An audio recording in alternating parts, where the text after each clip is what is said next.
চুরি করা পাপ আমরা সবাই জানি, কিন্তু ভগবান যদি ভক্তের জন্য চুরি করেন সেটাকে আপনারা কি বলবেন? 1500 খ্রিস্টাব্দে একজন মহান গৌড়ীয় বৈষ্ণব ছিলেন যার নাম মাধবেন্দ্র পুরী। তিনি খুব শ্রদ্ধা করে শ্রীনাথজির সেবা। শ্রীনাথজি একদিন মাধবেন্দ্র পুরীর স্বপ্নে আছেন এবং বলেন,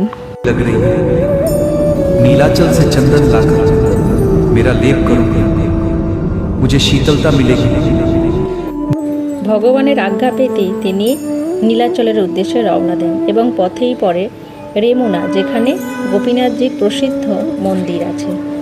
মন্দিরে পৌঁছেই তিনি শুনলেন অমৃতকেলি নামে এক প্রসিদ্ধ ক্ষীর, যেটা ভগবানকে ভোগ লাগানো হয়, এবং সেটি তিনি মনে মনে চিন্তা করেন যে এই ক্ষীরের স্বাদ কেমন হবে। যদি আমি বুঝতাম তাহলে আমার গোপালের জন্য আমি এই ক্ষীর বানাতাম।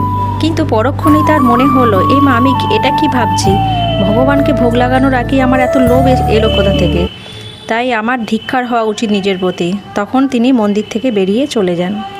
সেদিন রাত্রেই শ্রীনাথজি তার পুরোহিতের স্বপ্নে আসেন এবং তিনি বলেন যে সেই ক্ষীরের একটি বাটি সে নিজে সরিয়ে রেখেছে তার ভক্ত মাধবেন্দ্র পুরীর জন্য। সেই পূজারী তখন সেই রাত্রে দৌড়ে দৌড়ে মন্দিরে যায় এবং সেখানে গিয়ে দেখে সত্যি সত্যি ভগবানের পিছনে একটা ক্ষীরের বাটি লুকানো আছে। তখন তিনি মাধবেন্দ্র পুরীকে খুঁজে বার করেন এবং সেই মহাপ্রসাদ তাকে দেন। সেই থেকেই এই ভক্তের জন্য ক্ষীর চুরি করার জন্য গোপীনাথজির নাম হয় ক্ষীরচোরা গোপীনাথ। তো এই ক্ষীরচোরা গোপীনাথের কাহিনী আপনারা হয়তো শুনেছেন।